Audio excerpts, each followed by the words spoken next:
Muy bien, ahora sí, dispuestos a escuchar lo que creo el Señor puso en mi corazón. Gracias, son miles los conectados desde todo el mundo y yo sé que Dios nos va a hablar, me habla a mí también. Como dice mi querido pastor Juan Carlos Ortiz, uno aprende más cuando enseña que cuando escucha, así que yo voy aprendiendo mucho, Dios me habla también mucho, no crean que simplemente soy un mensajero, un transmisor, yo también recibo. Hace muchos años, cuando yo era más jovencito, adolescente, trabajé por algunos pocos meses en la carpintería de mi papá y un día tenía que cortar 200 listones, 200 varillas de madera. Y papá me da una instrucción, me dice, corta el primero y luego úsalo como medida para los demás. Algo sencillo, no tenía que anotarlo en ninguna parte. Corta el primero y entonces ya tienes la medida para hacer los 200 listones igual, que tenía que cortarlos en la sierra eléctrica. Pero pensé que era indistinto el detalle de que mida siempre con el primer listón. Así que yo iba cortando y después iba al baño, volvía del baño, agarraba cualquier listón y con ese mismo medía y seguía haciendo el resto hasta completar los 200. Así que durante todo el día yo tomaba cualquier listón como medida porque yo pensaba, al cabo, todos los listones son iguales. Lo que no me daba cuenta es que con cada nuevo corte, la pieza de 10 centímetros se agrandaba por el grosor de la marca del lápiz. Y cuando terminé, casi los últimos 50 y tantos, eran diferentes a los primeros 140 y tantos. Y mi padre me dijo, eso te pasa porque no mediste con el primero que cortaste. Siempre regresa al original. Si no lo haces, lentamente te alejarás de la medida inicial. Siempre debes medir con el original. Siempre regresa al original. No me olvidé nunca más ese consejo. Si no lo haces, lentamente te alejarás de él. Y un antiguo teorema establece que si tu hipótesis básica es inexacta, cada conclusión posterior también lo va a ser. Los astrónomos dicen inclusive que si lanzas un misil hacia Marte y estás a 1 centímetro de la plataforma de lanzamiento, pasarás a 1500 kilómetros de Marte. O sea, no podemos estar un poquito lejos de la medida inicial. Y en términos espirituales es lo mismo. No podemos estar un poquito lejos en lo que respecta a Jesús, porque aún un poquito lejos puede ser peligroso. La historia nos muestra muchas personas religiosas que comenzaron con buenas intenciones. Porque en cada uno de nosotros hay buenas intenciones, pero también en cada uno de nosotros hay un fariseo esperando crecer. Un síntoma del fariseísmo sale a la luz cuando comenzamos, por ejemplo, a juzgar a otros según sus actos, pero a nosotros nos juzgamos según nuestras intenciones. Los demás por los actos, ¿no es cierto? Pero a nosotros por las motivaciones. Si el otro hizo algo, decimos, se equivocó. Si yo lo hago, bueno, es que no lo quise hacer. Nos medimos o nos automedimos por las motivaciones, mientras que el otro por las acciones. Eso es un síntoma del fariseísmo, de apartarse un poquito del diseño original. Ya no estamos midiendo con el primer listón. Un segundo síntoma es cuando estamos convencidos de que a Dios les disgustan las mismas personas que nos disgustan a nosotros. Cuando notas estos dos primeros síntomas, es tiempo de volver al diseño original. Es tiempo de volver a Jesús. Porque cuando crees que a Dios le molesta la misma gente que a ti te molesta, empiezas a decir lo que te gustaría que Dios dijese. Esto a Dios no le agrada y seguro que aquel Dios no lo ama, pero eso es lo que te parece a ti, a mí, no a Dios. Recuerda que la mayoría de los miembros de la mafia son conocidos por ir a misa los domingos y dispararte los lunes. Porque uno dice, bueno, ¿cómo es el mafioso? Y ustedes habrán visto las películas de Francis Ford Coppola, habrán visto esos films donde el mafioso es un hombre de familia, religioso, que va a la misa y que se persina, Sánchez Pérez Sánchez. Y después el lunes le dispara al otro y dice, negocios son negocios. Con los religiosos, o los que tenemos un religioso dentro, porque lo tenemos casi todos, nos puede pasar lo mismo, de congregarnos el domingo y después matar a quien se supone que deberíamos amar. Por eso uno puede alejarse centímetros del diseño original y por consecuencia hasta miles de millas o miles de kilómetros de lo que era realmente Jesús. Adolfo Hitler tal vez sea el hombre más malvado de la era moderna, se decía que era cristiano, se jactaba de sus creencias en Dios. Y él convenció a las masas de que contribuirían al plan de Dios si libraban al mundo de los que crucificaban a Cristo, y salió a hacer el peor genocidio de la historia. Entonces, cuando uno puede espiritualizar los celos, el orgullo, el odio, eres una persona peligrosa, o somos personas peligrosas, y principalmente si somos líderes de influencia. Muchos de los judíos y palestinos de hoy son personas muy religiosas, adoran a Dios. Sin embargo, algunos, de alguna manera, justifican el odio de unos por los otros desde hace 2 milenios. Los musulmanes extremistas, por ejemplo, creen que Alá ordenó la aniquilación de los infieles. Y ellos lo hacen de una manera religiosa. No es que están locos necesariamente o fuera de su juicio cabal. Religiosamente odian. Y estos ejemplos apuntan a una sola verdad. Es sumamente peligroso ser religiosos sin volver constantemente a Jesús, al modelo original. Por eso, más que nunca, yo tengo en cuenta lo que mi papá me dijo en la carpintería: vuelve al diseño original, porque los listones van cambiando de medida y no te vas dando cuenta, porque uno ya no mide con el original, uno mide con este que cortó a media tarde o después de 1 hora de trabajo, y ya no es la misma medida que el primero. Volver al diseño original, no te muevas del modelo que te fue mostrado en el monte, le dice Dios a Salomón. No te muevas del modelo. Lo mismo le dice Dios a Moisés. No te muevas del modelo. Los pescadores dicen que la tentación que captura a los peces suele ser el 99% el sabor de la carnada y el 1% el anzuelo. Entonces Satanás, el enemigo, sabe que no puede convencer a las personas hoy en día con una capa roja y un tridente. Pero él sabe que si su 1% de engaño lo puede mezclar con 99% de verdad, él puede pescar una red de peces. Como decía un predicador amigo mío, Sergio Cataglini, tú no tomarías una botella o un vaso de agua que te dicen: tranquilo, 99% es agua mineral y 1% es orín. Nadie lo tomaría. Bueno, pero es un 1% de orina nada más. Nadie tomaría ese 1%. Pero el enemigo de alguna forma se las arregla para mezclarlo, y en ese cóctel no es de extrañar que Satanás mismo se disfraza de ángel de luz. Dice la palabra, por eso no es de sorprenderse que él se disfrace de ángel de luz y algunos servidores se disfracen de servidores de justicia. Claro, el fin le va a corresponder con sus acciones, dice Pablo a la iglesia de Corinto, ¿no? 2 Corintios 11:14. Pero ¿cuál es la solución? La solución es regresar completamente al diseño original, a Jesús, a sus enseñanzas, al espíritu con el cual enseñaba. Esa es mi oración durante esta cuarentena, durante esta pandemia. Mi oración es: cuando yo vuelva como predicador, quiero ser mejor predicador, mejor pastor, mejor inspirador que lo que era antes que esta situación ocurriera. Porque esto me ayuda a recalcular, a reorganizarme y a volver al primer listón, al listón original. Porque apenas un paso lejos de ese listón original y uno se convierte sin querer en un fariseo moderno.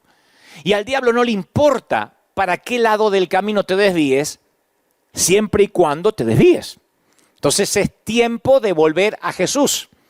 Es tiempo de volver al diseño original. No te muevas del original. Dante me supo decir mi viejo en la carpintería. Y lo que sirvió para la carpintería sirve para la vida y sirve también para la espiritualidad, para la vida cristiana. Es tiempo de volver a leer la Biblia con ojos nuevos.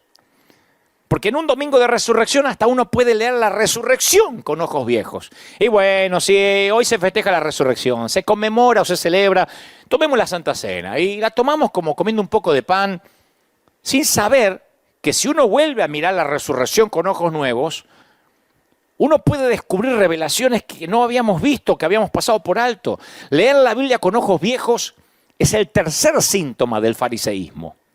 Leer la Biblia con ojos viejos. La Biblia es un libro sobre personas reales, con problemas reales. Yo lo dije el domingo pasado, que experimentaron dolor real.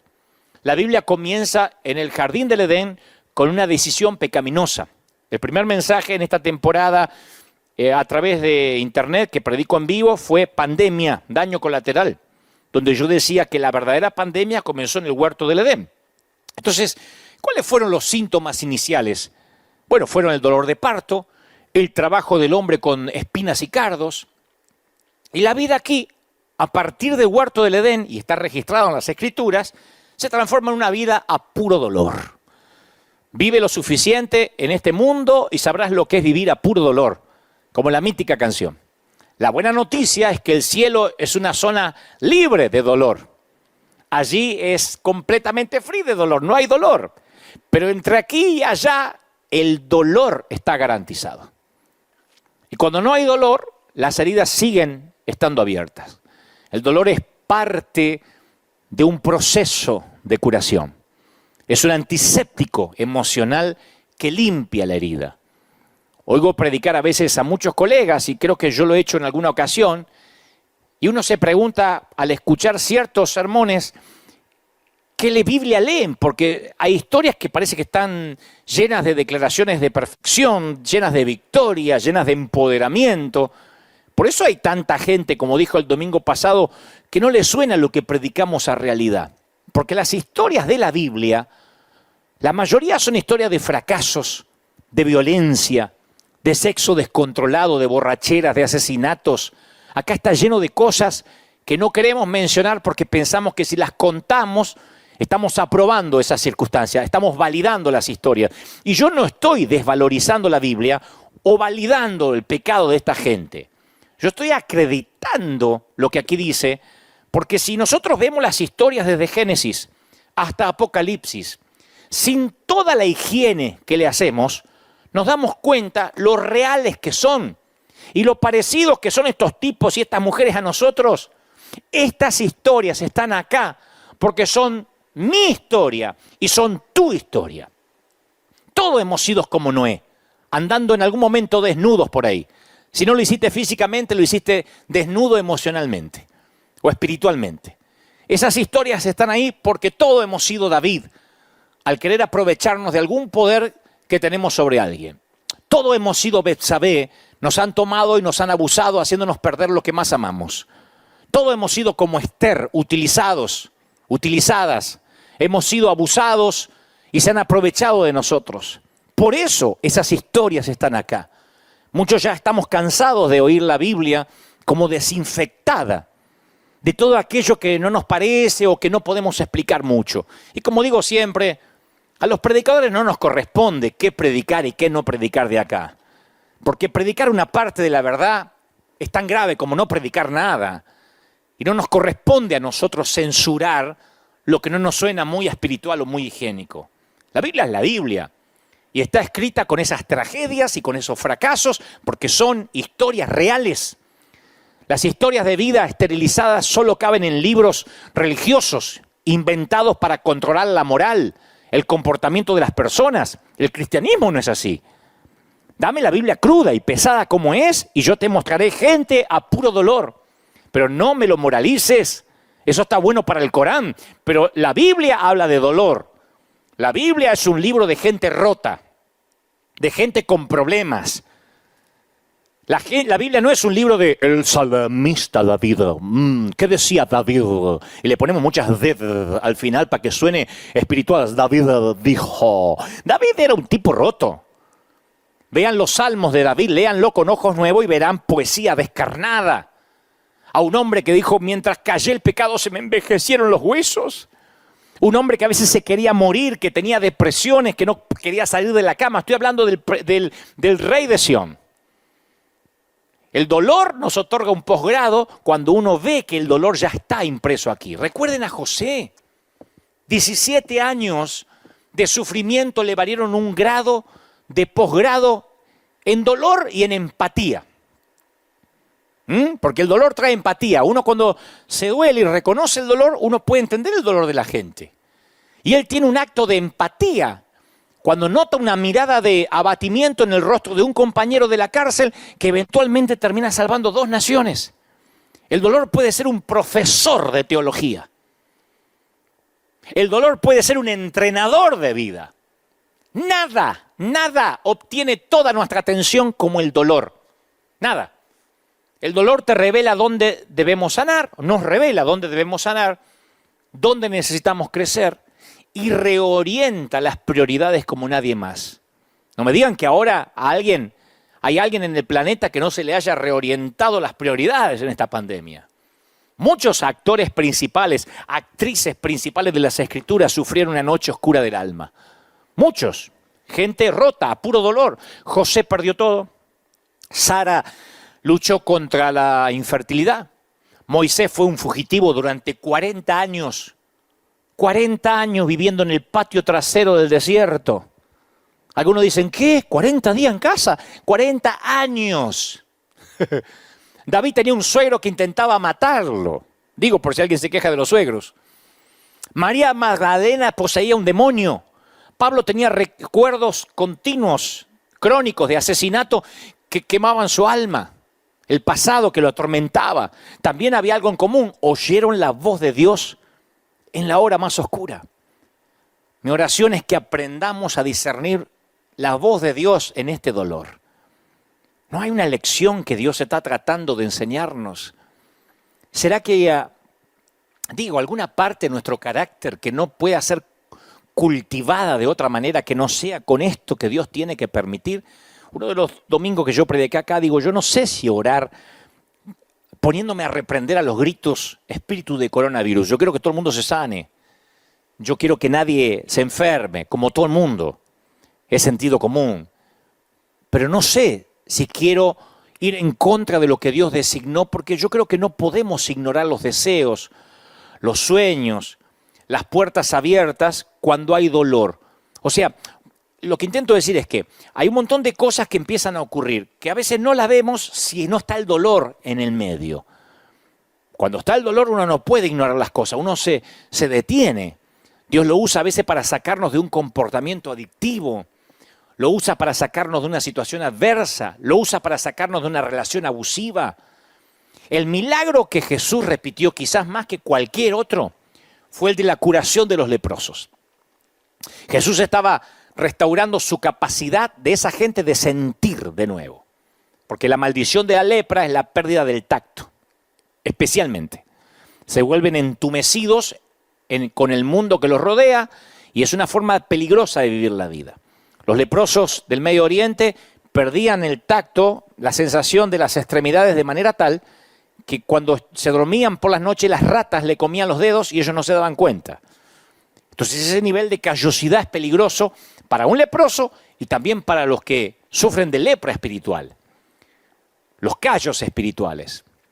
Porque la constante exposición o el contacto, ya sea a lo sagrado o a lo profano, esto lo digo siempre aquí en River, producen callosidades en el corazón humano. Estar en contacto con lo profano, como la pornografía, produce callos. Lo que al principio a lo mejor te excitaba, hoy ya se te hace común, necesitas algo más fuerte. Pasa con la droga, pasa con el alcohol, con todo. Estar en contacto con la sangre, con los muertos, con la basura, con el estiércol, se te producen callosidades en el alma. Y lo que es peor, las cosas sagradas se convierten en comunes y corrientes. Si la iglesia estuviese repleta, diría, y que lo sagrado no se vuelva.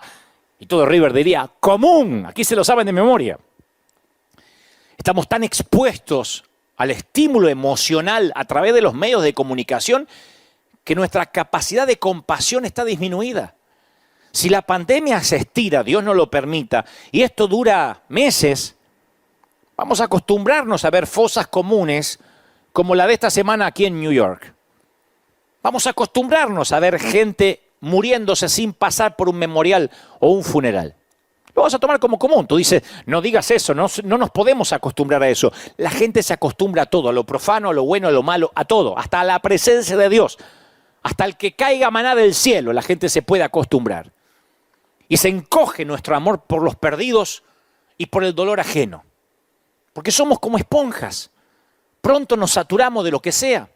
Tú pones a una esponja bajo el agua todo el día y hasta que no absorbe más. La única forma de restaurar la absorbencia es estrujarla.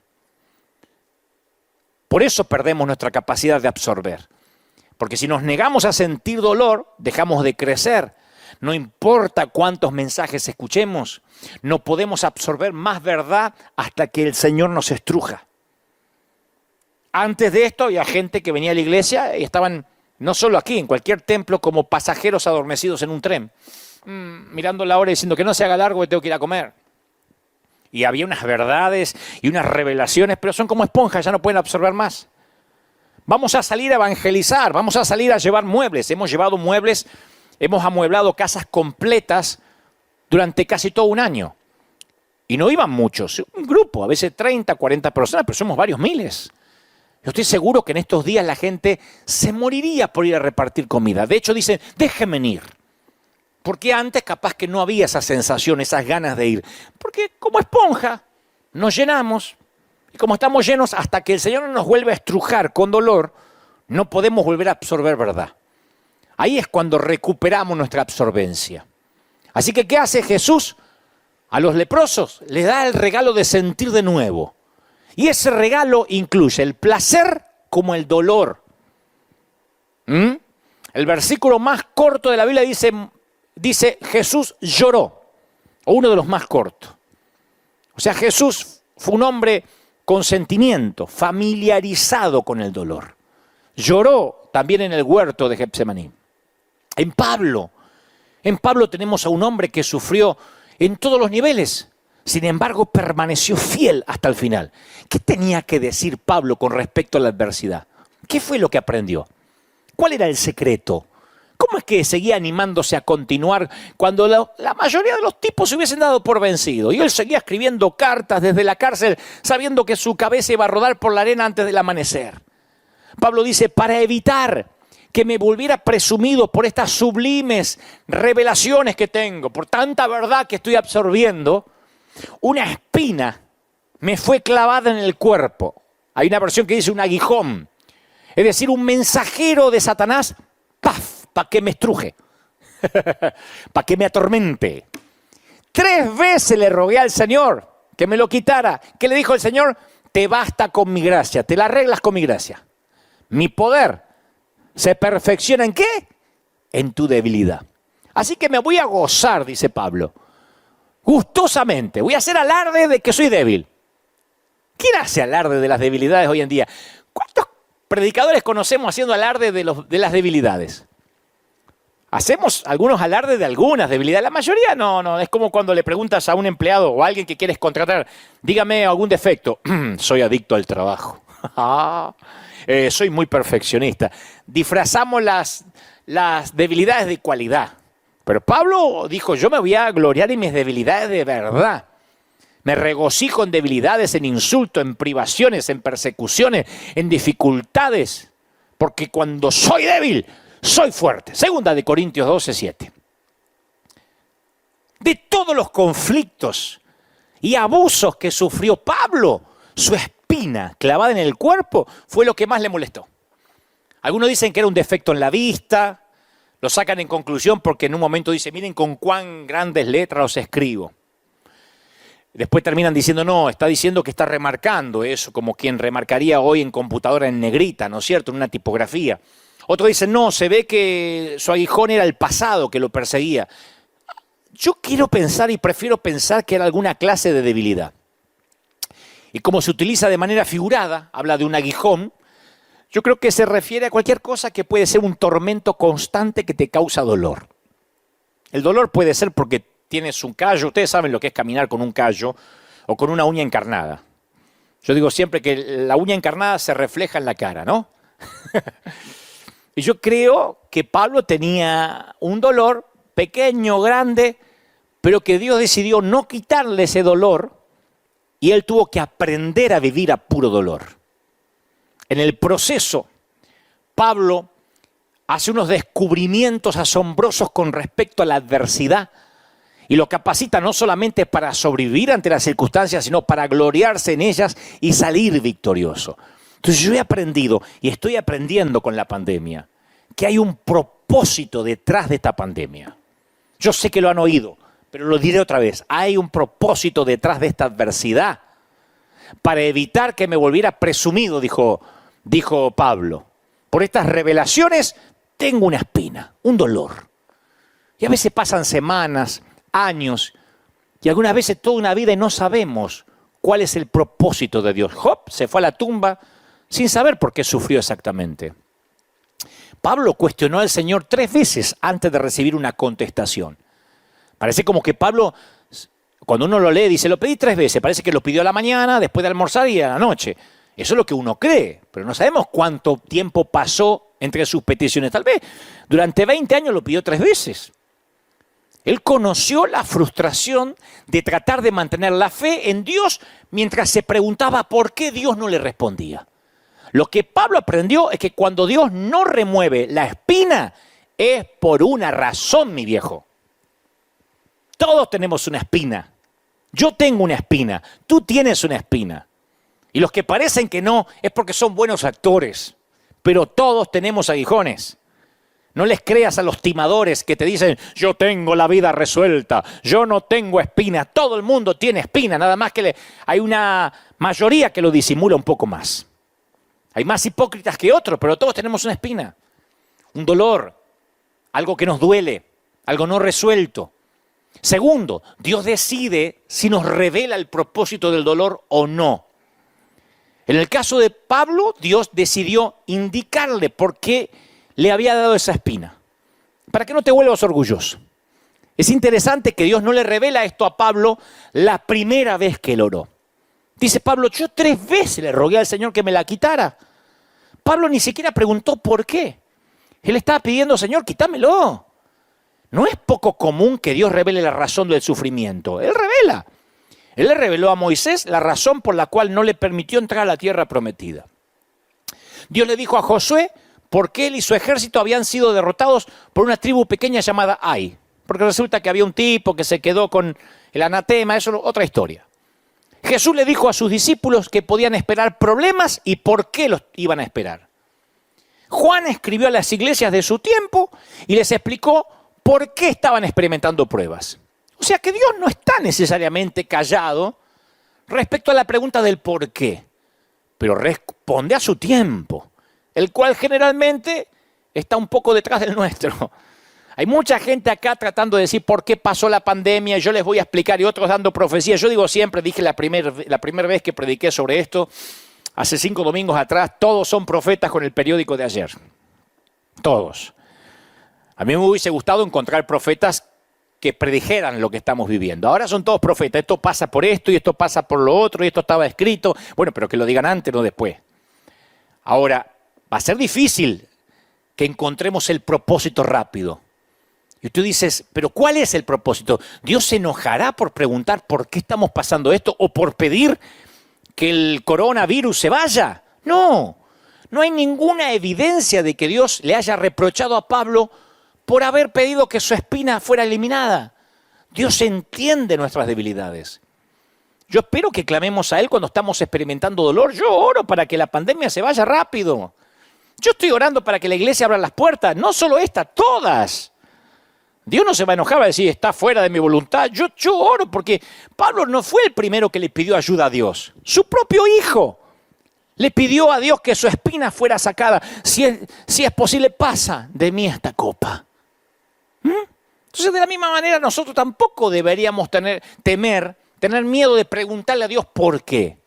De hecho, Santiago instruye a los creyentes para que le piden a Dios una respuesta del por qué. Dice, si a alguno de ustedes le falta sabiduría, pídasela a Dios y Él se la va a dar, que le da todo generosamente. Generosamente, Santiago 1:5. O sea que si hay algún necio es porque no conoce la generosidad de Dios. Porque la adversidad puede ser un regalo de Dios, claro. Tú dices, ¿me estás diciendo que esto que estamos pasando en el planeta puede ser algo de Dios? ¿Un regalo de Dios? Yo dije el primer día, no podemos meter a Dios cuando queremos y cuando queremos lo sacamos y esto resulta que es del diablo. Cuando tenemos adversidad, a menudo nos apresuramos a pensar que es algo que Dios nos está haciendo. ¿Por qué me sucede a mí esto? Decimos. ¿Por qué me permitas que me sucede a mí y no al otro? Pablo no lo veía así. Pablo dice, para evitar que me volviera un presumido, que me saliera el pechito de paloma a lo argentino, por las sublimes revelaciones que tengo, me fue dada una espina en el cuerpo. Pablo tenía la fe, a ver cómo te lo digo, la fe para creer que esa constante limitación que él tenía era un regalo. Él lo consideró un obsequio. Él sabía que nada destruye tan rápidamente la efectividad de una persona, de un ministerio, de un llamado como el orgullo. Por eso él decía, esta espina termina siendo un regalo de Dios. Él podía verlo como algo que Dios hizo por él, más que algo que Dios le estaba haciendo a él. Y si nosotros viéramos esto que está pasando el planeta como algo que Dios hizo por el planeta, en lugar de algo que le está pasando al planeta, y si Dios hizo esto para que muchos de nosotros, en mi caso, transmitiera en vivo, en este tiempo particular, y acallar a muchas voces para que pudieran prestar atención lo que Dios dice torpemente a través, no Dios torpemente, lo que Dios dice a través de este torpe servidor. Y si Dios, esto es un regalo que hace o que genera para que de pronto nos acordemos del otro, del dolor. Yo veía las fotos recién de mi Argentina, de Colombia, de nuestra América Latina y nos damos cuenta que ya no hay que ir a Somalia. No hay que ir a Sudáfrica para ver pobreza extrema, gente viviendo en casillas, en rancheríos, en condiciones infrahumanas. Eso pasa en nuestra región, en nuestra América Latina. Y si Dios de pronto este aguijón lo permite para que, entre otros que tienen que reaccionar, la iglesia reaccione, los ministros reaccionemos, Satanás puede ser también el agente de la adversidad. ¿Cómo que no? Una espina me fue clavada en el cuerpo, dice Pablo, un mensajero de Satanás para que me atormente. Entonces, ¿está Dios detrás de todo esto o es Satanás? ¿Cómo es que un mensajero de Satanás está trabajando para el bien de un siervo de Dios? Parece una contradicción. Pero como dice un amigo, cuando Dios manda hasta el diablo obedece. Satanás termina siendo un siervo de Dios. Cuando Dios manda hasta Satanás obedece. Cuando nosotros tomamos lo que se dice aquí y lo comparamos con la vida de Job, obtenemos una figura clara de la soberanía de Dios. Que aún las estrategias del diablo pueden ser utilizadas para beneficiarnos, para extender el reino de Dios. Alguien tiene que decir amén. Aún Satanás es utilizado para que aprendamos algo. Y el enemigo diciendo, tengo la victoria, como pensaba cuando puso a Jesús en la cruz. Lo liquidé. Lo que menos se imaginaba esto, el domingo de resurrección. ¿Cómo Dios no se va a valer de Satanás para que ese dolor que provee, que provoca el mensajero de Satanás, no te enseñe algo, a puro dolor? Ahora, Dios también consuela en las adversidades, no estamos solos. La respuesta que Pablo recibe de Dios en lo que concernía a su espina en el cuerpo no fue lo que esperaba, pero la respuesta de Dios a Pablo le sirvió para asegurarle que había una respuesta, que no había sido abandonado, que no estaba sufriendo a solas, que Dios aún tenía el control y trabajaba en su vida. No es casualidad que miles y miles de predicadores están transmitiendo online y predicando. Algunos teníamos ya más o menos aceitado la manera de salir al mundo. Otros tuvieron que aprender rápido y salir a ministrar a través de otro método. ¿Entonces significa que Dios está en silencio? No, no es la respuesta que queremos, nos quisiéramos congregar. Pero tenemos una respuesta. Dios consuela. Dios habla. Hay una respuesta. Y la gracia de Dios, Dios le dice a Pablo, bástate con mi gracia. Es suficiente en la pandemia, en la adversidad, en la cuarentena. Dios no le dio a Pablo lo que éste le pidió. A mí tampoco. Yo le pedí, Señor, que esté cerrada la iglesia una semana nomás. Y Dios dijo, no, bástate con mi gracia. Lo que el apóstol recibe fue mejor a largo plazo. Él le dijo, bástate de mi gracia, mi poder se va a perfeccionar en tu debilidad. Entonces Pablo dice, bueno, entonces me voy a gozar en mis debilidades para que permanezca en mí el poder de Cristo. No solo para que pase el poder, ¡fum!, como que me agarra una corriente eléctrica, para que permanezca. Esto no suena como la expresión de un hombre que dice, bueno, me resigno a la espina. No, yo lo veo como un tipo que se halla gozándose en las dificultades. Y si la gracia de Dios fue suficiente para un hombre que dejó la familia, el hogar, los amigos, para plantar iglesias en lugares hostiles, que naufragó, que estuvo en prisión, que fue apedreado y hasta lo dieron por muerto, yo tengo que confiar que su gracia también es más que suficiente para ayudarme en cualquier cosa que enfrente, tú y yo, incluso esta pandemia. Ahora, ¿es probable que Dios no quiera eliminar la adversidad rápido o que no la quiera eliminar? Este es el principio más difícil de aceptar. No solo en el contexto de nuestras vidas, sino también en las vidas de aquellos a quienes amamos. ¿Cuántas veces vimos sufriendo a alguien y pensamos, Señor, ¿por qué no haces algo? Lo vemos los pastores, yo veo gente muy piadosa, confinada en una silla de ruedas. Y al ver que alguno empieza a caminar y no caminaba y ver otro que sigue confinado, yo digo, Señor, ¿por qué? Hasta que de pronto entiendo de que uno no puede apartarse del listón original. Que a veces el evangelio lo vamos transformando en un evangelio a nuestra imagen y semejanza sin darnos cuenta. Voy otra vez con ojos nuevos a la Biblia y digo, estamos bajo maldición, el mundo, estos cuerpos se están muriendo. Y se están muriendo junto a los otros. Lo que tenemos que resolver es la vida eterna. Jesús le dijo a los discípulos, yo les he dicho estas cosas para que tengan paz. Pero ojo, van a enfrentar aflicciones, Anímense, yo he vencido al mundo. Juan 16:33. Tengan paz, pero se va a poner fea la cosa. Tengan paz, pero se va a poner fea. Cuando ocurre todo esto pandemia, es increíble ver a algunos cristianos desesperados diciendo, ¿pero por qué? Es el Apocalipsis, ¿qué pasó? Dios se enojó, como que nadie leyó la Biblia. El Señor dijo, tengan paz, pero se van a poner feas las cosas. Van a empeorar, tengan paz. En el mundo, ¿qué tendréis? ¿Qué prometió Jesús? No prometió, como dije la vez pasada, un multinivel. Jesús nunca dijo, seguirme a mí es como Amway o como Herbalife. No, esto no es Tupperware. Seguir a Jesús es tener aflicción, pero con paz. Y una clave para avanzar a través de la adversidad es verla como que incluso la vivimos por causa de Cristo. ¿Cuántas veces escuchamos invitaciones que hacemos nosotros y les pedimos a las personas que dediquen sus hijos a Dios? Acá a veces hacemos dedicación de niños. Presentamos este niño ante ti para que te sirva. Dedicamos las casas a Dios, los negocios al Señor. Yo creo que pronto vamos a escuchar a predicadores que desafíen a su congregación que dediquen su dolor al Señor, su adversidad al Señor. ¿Vives a puro dolor? Dedícaselo a Él. Y no porque tienes alma de mártir. Porque yo creo que si Dios puede utilizar nuestro tiempo, nuestro dinero, nuestro talento, entonces ¿por qué no va a utilizar nuestro sufrimiento? La tristeza y el dolor son herramientas poderosas en las manos correctas. Lo que pasa es que cuando sufrimos buscamos respuestas. Tal vez sea el deseo de recuperar algo de control de las circunstancias, o tal vez sea nuestro anhelo humano de creer que todo sucede por una razón, o que todos los detalles de nuestras vidas tienen que encajar como un rompecabezas perfecto. Pero el Señor dice, todas las cosas que Dios dispone para el bien de aquellos que lo aman, todas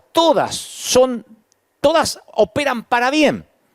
Todas las cosas se las dispone y operan para bien. Esto es a los que han sido llamados de acuerdo a su propósito. Pablo se lo dice a los romanos. Aun cuando nos aferramos a las promesas de esta verdad divina, examinamos nuestro mundo natural en busca de respuestas que solo pueden tener respuestas sobrenaturales. Pero de alguna manera creemos que si podemos entender la motivación de nuestro dolor, entonces vamos a contenerlo, a reducirlo, a eliminarlo en el mejor de los casos. Y sin embargo, rara vez obtenemos la comprensión o el entendimiento del porqué. Por mi propia experiencia y en mi caminar con otros durante sus pérdidas más dolorosas, yo he aprendido que durante el duelo no hay que buscar respuestas. Aquí en la iglesia viene mucha gente que durante la semana se le murió el esposo, el hijo. Una señora que yo abracé aquí a mi izquierda, una dama que se congrega con nosotros, perdió a su chiquito. Ella iba conduciendo, chocó, su chiquito iba atrás y su chiquito falleció en el acto. Creo que tenía 8 años, 8 o 9 años. Lo que yo he aprendido en la transición del dolor, que ella en este momento apenas le sucede esto o está transitando el duelo, no necesita palabras, sermones, consejos. Lo que necesita, ella necesita toda su energía para sobrevivir la turbulencia de la pérdida. Y ahora hay que salir adelante. Y lo que necesita es no comprender, ahora no necesita comprender, necesita un abrazo, contención, empatía. Después vendrá la comprensión. Como dice Mamerto Menapace, un querido fray o padre de un querido cura de Argentina, él dice, la transición más larga son los 40 centímetros, desde la cabeza hasta el corazón. De saberlo a sentirlo. Del conocimiento hasta que se nos hace raíz y carne. Son 40 centímetros, la transición más larga. Entonces, cuando uno está en duelo, uno no tiene que apresurarse por querer entender. Y en esta Semana Santa, Jueves Santo, Viernes Santo, yo meditaba mucho acerca del dolor de María, por ejemplo, la Madre de Jesús, cuando levantó los ojos al pie de la cruz y vio clavado en vigas de madera rústica a su hijo junto a dos criminales. Porque uno dice, otra vez, María, vio a su hijo, era una mamá.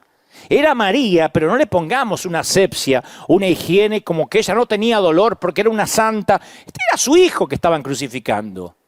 ¿A quién crees que vio ella? ¿Al león de Judá? ¿Al Mesías? ¿Al Salvador del mundo? ¡Qué bueno, hijo! Porque con esto perdona los pecados del mundo. No, ella vio al bebé que había nacido en un establo, al que había envuelto en pañales. Ella habrá visto al chiquito que jugó en el patio de Nazaret riendo y cantando. Tal vez vio al hombre que tenía sudor y aserrín en la carpintería y ella le llevaba una limonada mientras que él fabricaba una silla o una mesa. O tal vez vio eso todo junto. Pero María sabía que nunca iba a ser la misma porque habían crucificado a su hijo. Y ella lo había criado para que fuera un buen chico, un buen hombre, un hombre conforme al corazón de Dios. Y eso lo había matado. Eso fue lo que lo mató. Eso es dolor. A lo largo de la historia de la humanidad hemos luchado contra el porqué de nuestras pérdidas. Y en las páginas de la Biblia vemos esta pregunta planteada una y otra vez. Como dije al principio, toda la Biblia se trata de gente rota. Responder al porqué de los aguijones, de las espinas, es crucial. Es crucial para los golpes aplastantes de la vida. Queremos decir, ¿por qué me pasa? ¿Por qué pasa esto? Hay un montón de gente, ahora teólogos, escatólogos, tratando de ver por qué pasa lo que está pasando en el mundo. Y yo te voy a decir una cosa. Lo dije hace algunos meses aquí en nuestra congregación. Hay una diferencia entre la poda y el castigo. Entre podar una planta o castigar una planta. La diferencia está en la intención. Hay que analizar por qué se sufre. Porque ambos sentimientos se ven y se sienten casi iguales. Para María lo que vio en el Gólgota fue a dos hombres crucificados junto a su hijo, gritando, sangrando y clamando. Y a pesar de que esos dos hombres que estaban al lado de su hijo, esos tres en total, había una diferencia crucial. Dos estaban siendo castigados, uno estaba siendo podado. Dos estaban siendo castigados, uno estaba siendo podado. Dios no nos poda para matarnos, sino para sanarnos. Esa es la diferencia de experimentar la hoja de un cuchillo en un ataque y la hoja de un bisturí en una sala de operaciones. Alguna vez en esa misma carpintería yo me corté los dedos, el índice y el anular, luego me los volvieron a injertar. Son mis manos defectuosas que casi nunca quiero mostrar. Y cuando soporté la cirugía de mis dedos, mi médico me dijo que iba a tener dolor en la recuperación y que iba a ser intenso el dolor. Y a medida que se cicatrizaban los dedos me iba a doler más. Porque el cuerpo responde de la misma manera que si yo hubiese sido atacado en un atraco.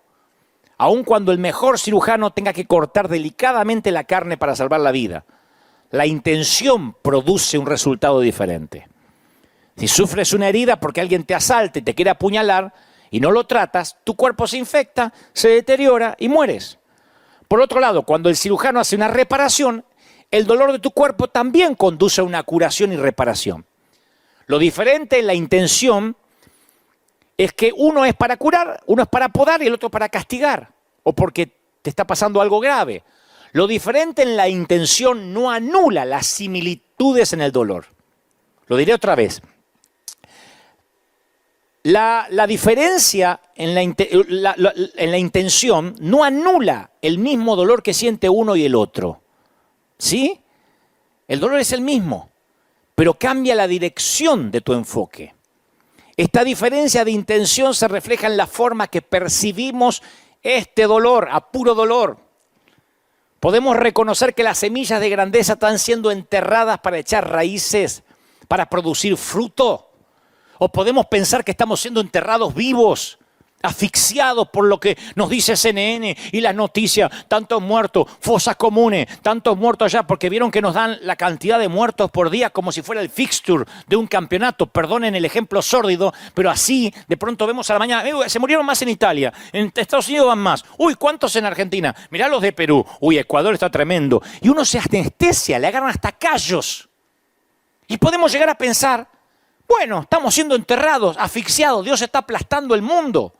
Pero ser plantado y enterrado puede parecer similar, no lo es. La intención lleva resultados diferentes. La poda de Dios, esos eventos que Él nos permite soportar, nunca pretenden ser un castigo, señores. Dios permite tal poda al igual que un padre amoroso disciplina a su hijo para que madure y alcance el potencial. Hijo, no menosprecie la disciplina del Señor. Ni te ofendas cuando Él te reprenda, porque el Señor disciplina al que ama. Corrige. La mayoría de los padres tratamos de enseñar a nuestros hijos así. Los padres vemos un panorama más amplio y el resultado deseado si nosotros, torpes padres con nuestras habilidades defectuosas, podemos ser buenos padres, podemos ver lo que los hijos no ven, cuánto más nuestro Padre Celestial. ¿Quién de ustedes si su hijo le pide pan le dará una piedra? ¿O si le pide un pescado le va a dar una serpiente? Si ustedes son malos, siendo malos saben dar cosas buenas a los hijos, ¿cuánto más mi Padre que está en los cielos les va a dar cosas buenas a los que le pidan? ¿No es maravilloso eso? Uno cree que le tiene que enseñar a Dios cómo dar, cómo bendecir. Por eso esas oraciones que son falacias, Señor, las almas se pierden, como diciendo, yo tengo más carga que tú, Dios, Y mi oración va a ser que al fin y al cabo logre que ese corazón inmisericorde mire a los que se pierden. A veces pensamos que nosotros tenemos que convencer a Dios, que envió a su Hijo unigénito para que nadie se pierda, que traiga las almas a la iglesia. ¿Cuántos pastores hemos dicho, vamos a ayunar y orar para que la gente se salve? ¿De verdad creemos que Dios no está interesado en que la gente se salve? Lo que Dios no está interesado es que nosotros ya no medimos con el listón original. Dios no está interesado en que nosotros sigamos cortando listones que ya no se parecen al libro original. Ese es el problema. ¿Por qué yo, decimos? ¿Por qué nosotros? ¿Por qué me toca a mí? Porque yo me acuerdo de una de las noches solitarias del alma hace muchos años. Estaba pasando un fracaso, varias cosas. Y me permití preguntarle a Dios, Señor, ¿por qué yo? Y Él me respondió con unas palabras muy singulares que hasta el día de hoy me acuerdo. Ya se la imagina, ¿no? ¿Y por qué no vos? ¿Por qué no vos? Yo dije, Señor, ¿por qué yo? ¿Y por qué no? Amablemente el Señor me recordó que a veces viene la poda. Y la poda siempre ocurre después de la cosecha y antes de una nueva cosecha. Él corta de mí toda rama que no produce fruto y poda las ramas que sí dan fruto para que vengan más. Juan 15:2, Él poda las ramas que sí dan fruto. Fíjense por qué hay que leer la Biblia con ojos nuevos. Porque cuando pasan estas cosas decimos, no, es que Dios está enojado y Él se hartó. El otro día escuchaba a alguien que decía, Dios está harto de todo esto, porque como se está legalizando el aborto, Dios mandó esto. No es necesariamente así. Yo no estoy diciendo que esté a favor del aborto, lo que trato de decir es que no es porque en el Senado pasó tal cosa y ahora Dios manda el meteorito. No, o el coronavirus. Él dice que si hay fruto, lo va a podar para que venga más fruto. Nota que Jesús no dijo que podaría algunas de las ramas que dan fruto. Él dijo, Él recorta cada rama fructífera. La poda de Dios en mí no fue algo que hice mal. Yo sentí el dolor de la poda en mis ramas porque hice algo bien, di fruto. Así que antes de que preguntes, ¿por qué yo? Puedo preguntarte, ¿por qué no vos? ¿Por qué no tú? Le puedes decir al Señor, pues yo hice todo bien, pero tu comportamiento no te hace inmune a las mismas heridas y al mismo dolor que recibe cualquier rama productiva. Pablo daba fruto, ¿o no daba fruto Pablo? Y él dice, tengo un aguijón que Dios me dijo, no. Mira a tu alrededor, a las otras enredaderas del campo y observa que también han sufrido recortes. Hay equidad ahora en todo el mundo, ¿eh? Príncipes y los que duermen bajo un puente, hispanos y anglos, europeos, asiáticos, todo el mundo ahora está siendo podado. Pero tú formas parte de un grupo selecto de personas que han sido elegidas por el labrador para ser podadas. Porque has hecho algo que otras ramas no han podido, has cumplido tu propósito, diste fruto. Y así es como crecen los seres vivos, ya sea que se traten de vegetales o de visión. Y uno dice, bueno, pero si Dios me ama, ¿por qué sigo perdiendo todo lo valioso? Perdí el trabajo. ¿Cuánta gente hay despedida en estas últimas semanas? Otros dicen, voy a perder la renta, perdí todo lo que tenía. ¿De verdad lo que perdiste crees que es valioso? El maestro no le ha dado valor a lo que nosotros le dábamos valor. Mientras que nosotros anhelamos lo que se nos ha tomado, lo que se nos ha quitado, el maestro está contento con lo que nos queda. Esa es la poda. El milagro no está en lo que perdimos, está en lo que quedó. Si estás a punto de comer o hoy comiste algo, paquete de arroz que te llegó, es todo lo que necesitas hoy. Si te quedan 2 pescados y 5 panes, es todo lo que necesitas. Nosotros pensamos en River Church que necesitamos mucho dinero para esto. Y Dios dijo, ¿qué tienen? Unos pececillos y unos panes. Era todo lo que necesitábamos en esta poda para que empiece un efecto multiplicador y terminamos ayudando hasta Europa. Yo no lo hubiese soñado ni en 1.000.000 de años. Y al igual que la viuda puede que te quede el último recipiente de aceite, pero el Señor te ha creado más capacidad para que puedas aumentar lo que te queda. Por eso el Señor quiere que comiences a mirar lo que te queda ahora y deje de lamentarte por lo que se perdió. Perdimos la libertad de salir, de caminar, de viajar, de tomarnos un avión, la libertad de salir a la calle. Hoy en algunos países sales a la calle y te meten preso. Perdimos la libertad de comprar papel higiénico, lo que querramos. Creíamos que éramos libres para comer lo que quisiéramos. No, hace poco fui aquí al mercado, agarré 3 pedazos de carne y me dijo 1. Pues somos unos cuantos, 1. Uno no cree que pierde la libertad en cosas nimias. Pero entonces uno tiene que pensar, ¿y entonces qué me queda? Porque después de todo, si necesitaras lo que el maestro te quitó, ¿realmente crees que el Señor lo habría cortado? ¿Te das cuenta cómo cambia la cosa? Una cosa que Dios me está castigando y otra cosa, el Señor lo está quitando. ¿De verdad crees que lo necesitabas? Si el Señor con toda su sabiduría te quita lo que te pesa durante la siguiente etapa del viaje, ¿por qué buscas manera de recuperarlo? Como pastor me costó entenderlo, tuve que hacerme autoterapia. Porque yo no podía entender que Dios pueda seguir con su obra sin los templos en esta temporada. Yo dije, Señor, ¿te la vas a arreglar sin mí? Eso sonó bien argentino, ¿eh? ¿Qué vas a hacer sin River? Y eso se la arregló. Y usa internet. Y usa las redes. Y usa, el Señor es el Señor de las calles. No es el Señor, nunca fue el Señor de las sinagogas.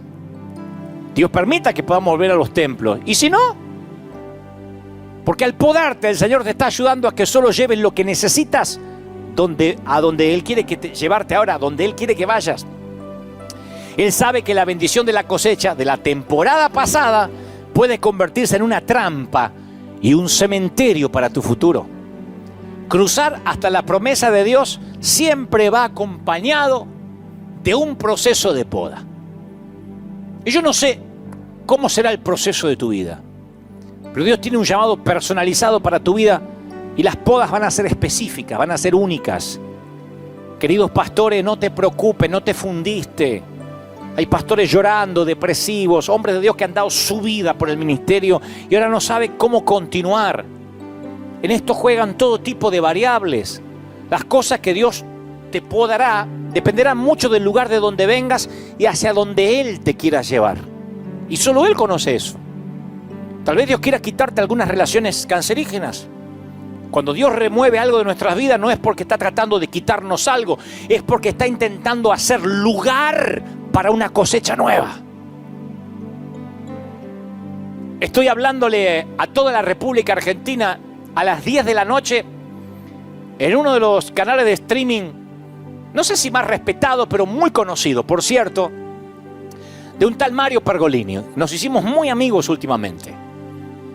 No estaría ahora en el aire de no ser por esto que ocurrió. Porque la propuesta, el contrato que firmamos fue: necesitamos palabras de esperanza en una radio donde lo principal es el rock y donde hay todo tipo de programas. Pero me dijeron, ¿darías aliento a la gente? ¿Hablarías de principios para la vida sin bajar líneas religiosas? Por supuesto. Yo no sé dónde Dios me iba a llevar. Es un intercambio. Cuando Dios poda, siempre es para llevarnos a algo mayor. ¿Por qué? Porque Dios siempre nos devuelve mucho más de lo que nos quita. Cuando Dios nos quita algo o a alguien de nuestra vida, está desocupando un lugar en el disco duro para una actualización. Él está haciendo lugar para la cosecha. Yo no le hubiese hablado nunca a 70.000, 75.000 personas, porque nosotros contamos las que están mirando ahora en YouTube, más las de que están mirando ahora en Facebook. Yo nunca hubiese pensado hablar 70.000 hogares a la vez en vivo y después va subiendo todo el día. Pero me di cuenta que Dios corrió las paredes de la arena para hacer lugar para una nueva cosecha. El hecho de que estés peleando grandes batallas significa que estás cerca de bendiciones más grandes. ¿Me explico lo que trato de decir? ¿Soy claro? Tus heridas de batalla son un testimonio personal que me dice que has sido probado. Yo desconfío de aquel que no tiene heridas. Es imposible que yo te considere creíble hasta que no vea las marcas del labrador en lo que tienes para ofrecer. Las marcas de la vida, las cicatrices. De igual modo, te costará algo lo que Dios quiere darte, te costará todo. Independientemente de donde te encuentres en la vida, tú pagaste un precio para estar ahí. Esto parece sencillo, pero se sorprenderían el número de personas que nunca consideran lo que les costó llegar a ser ellos mismos. Ya sean un jefe, un cónyuge, un padre, una madre, un adolescente, algo entregaste a cambio para estar donde estás y ser quien eres. O pagaste la cuenta o intervino otra persona, pero la vida gratis no te salió. Independientemente de cuál sea tu trasfondo, vas a tener que intercambiar algo de mucho valor para llegar a ser la persona que Dios te llamó a ser. Te lo digo con conocimiento de causa. Yo no llegué donde estoy con la providencia divina donde Él me trajo porque no entregué algo, porque no fui podado. ¿Qué estás dispuesto a negociar a cambio de tu futuro? Nadie se matricula repentinamente de grandeza. Se desarrolla durante un periodo de tiempo en el cual Dios te poda para que llegues a ser la persona que Él ha diseñado. Y esas podas a veces vienen con un aguijón que no se va.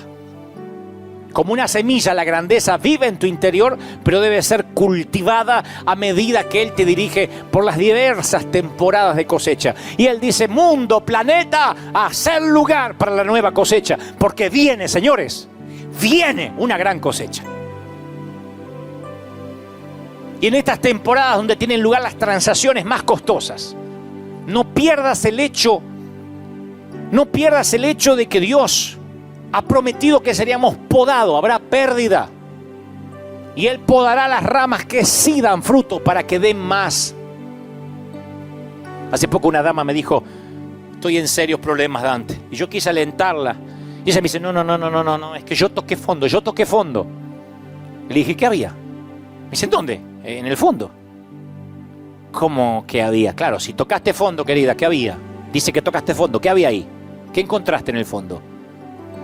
Jesús pronunció una parábola, voy a terminar con esto. Por tanto, todo el que me oye estas palabras y las pone en práctica es como un hombre que construyó su casa en la roca. Vinieron lluvias, crecieron ríos, soplaron vientos, vinieron pandemias y ordenaron cuarentena. Y aquel que edificó sobre la arena se le derrumbó todo. No tenía sentido su vida. Pero ¿qué pasó con el que edificó sobre la roca? Si pasa lo peor, ¿qué hay debajo de la casa? Roca. Solo las personas que hemos tocado fondo tenemos el derecho de informarnos con veracidad que Dios está en el fondo. Su voz está allí. No me digan que ahora no sienten a Dios. En este fondo más profundo y tenebroso se encuentra un Dios fiel, señores. No saben cuánta gente tibia ahora encontró que debe volver a Cristo. El hecho de edificar tu vida sobre esta roca no te hace inmune a las tempestades, a la muerte, a las pandemias, a los despidos, ni a la gripe. Tampoco hace que tu corazón se vuelva a prueba de sentimientos y no sientas la punzada de una pérdida, de un aguijón, de una vergüenza, de un fracaso, de un rechazo. Yo mismo no soy capaz de medir la profundidad del dolor que debe ser perder un hijo. Cuando una mamá, un papá de acá pierde un hijo, yo solo lo abrazo y digo, Señor, ni siquiera quiero imaginar lo que debe ser un dolor así. No lo quiero conocer. De hecho, es el dolor que no tiene nombre. Pierdes un cónyuge, te dicen viudo. Pierdes un papá, te dicen huérfano. Pierdes un hijo y es tanto el dolor que Dios prefirió no darle nombre. Y si esa gente no tuviera roca en ese fondo, no saldría de la cama nunca más. Es que en el fondo tiene que haber roca sólida. Y esta pandemia va a mostrar la legitimidad de los ministros. Y se van a dar cuenta que algunos que consideraban payasos eran legítimos. Y algunos que consideraban grandes empoderadores eran unos timadores. La legitimidad se ve si hay roca abajo. ¿Qué hay en el fondo? ¿Qué hay en tu fondo? Está bueno para preguntarse. 4 semanas llevamos de pandemia, 5. Nunca pensamos pasar domingo de resurrección así. Permíteme preguntarte, ¿qué hay en tu fondo? Porque si edificaste tu vida sobre Cristo, toca fondo y aunque pierdas el aliento, sigues respirando. Sigues de pie en medio de la pandemia, en medio de la cuarentena, en medio de la tormenta. Aunque tengas que separar el arroz de hoy para que te quede para mañana. Quizá pasaste por un divorcio, perdiste tu bebé o terminaste dándote por vencido en una lucha con los acreedores. Pero en el momento más atroz, no me digas que no saliste adelante. No estarías oyéndome ahora. Cuando regresabas del fondo, nadaste hasta la superficie con un nuevo don. Haber visto a Dios en el fondo, ese es tu don. Y eso es mayor que el dolor más agudo que el enemigo haya traído a tu vida. ¿Saben cuál es mi don? Pueden creerlo o no, porque algunos me conocen de ahora o desde hace poquitos años. Mi don es que yo estuve en el fondo y en mi fondo hay roca. En mi fondo hay roca. Estoy parado sobre un buen par de pies sobre roca. Por eso me importa un cuerno lo que digan de mí. Porque yo estuve en el fondo, no me lo contaron. Yo no me asomé, yo fui. Estuve asustado muchas veces y pensaba, ¿y si sucede lo peor? ¿Cómo lo voy a superar? Pero Dios me ayudó a superarlo. Y cuando me escuché diciendo esas palabras, entendí que algo cambiaba en mi interior. El temor ya no asfixiaba mi esperanza. Me aferré a un fundamento que es más fuerte. A puro dolor, pero a puro dolor se forjan aquellos que sabemos de qué estamos hechos, de qué madera venimos, de dónde venimos y hacia dónde vamos. Pensar en el fondo tiene sus secretos. La clave está en cuando pensemos en el fondo no quedarnos mucho tiempo ahí. Es como estar en el fondo de una piscina. Uno puede sostener la respiración un tiempo y después tiene que subir. Yo quiero que pienses en el fondo, no te quedes mucho. Identifica si hay roca. Respira hondo y respira la promesa. Y respira hondo y respira la promesa. Repite, aunque lo peor suceda, Dios seguirá siendo piedra principal de mi vida. Me protegerá. Mantendrá en alto mi cabeza. Me devolverá la alegría. Me dará la paz que sobrepasa todo entendimiento. Volverá a poner en orden mi vida. Me abrirá los ojos a nuevas oportunidades. Traerá espacio para una nueva cosecha. Ustedes lo verán con River. No creerán la cosecha que tendremos aquí y lo que yo voy a cosechar personalmente. Algunos dicen, pero qué ambicioso, ¿haces esto por cosecha? No, Dios lo hace por cosecha. Él hizo espacio en mi vida para lo que viene. Me hará más sabio, más fuerte. Me sostendrá, repite conmigo, Él dará aliento, me cubrirá, enviará a sus ángeles a consolarme. Los logros me hacen grande, pero el dolor que supere me hará enorme. Dios me ayudará a superar esto, pase lo que pase. Dios está en el fondo. Y como yo construí mi casa sobre esa roca, me voy a mantener firme. Que soplen los vientos, que soplen las pandemias. Me voy a mantener firme como batallón del ejército de Dios. Y en este domingo de resurrección, quiero que entiendas y que comprendas que el peor tocar fondo en la historia de la humanidad ya pasó. Tú dices, ¿qué? ¿Hubo algo peor que una pandemia? ¡Oh! ¿Qué estás pensando? ¿En la Segunda Guerra Mundial? ¿En la Primera? ¿En la Gran Depresión? ¿En la Gran Recesión? No.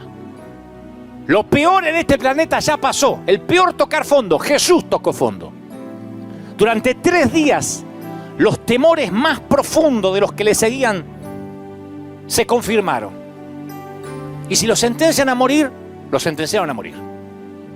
Y si lo llevan a la cruz, fue a la cruz. Y si nos quitan a aquel por quien dejamos todo para seguirle, les quitaron a aquel por quien dejaron todo para seguirle. Todo sucedió.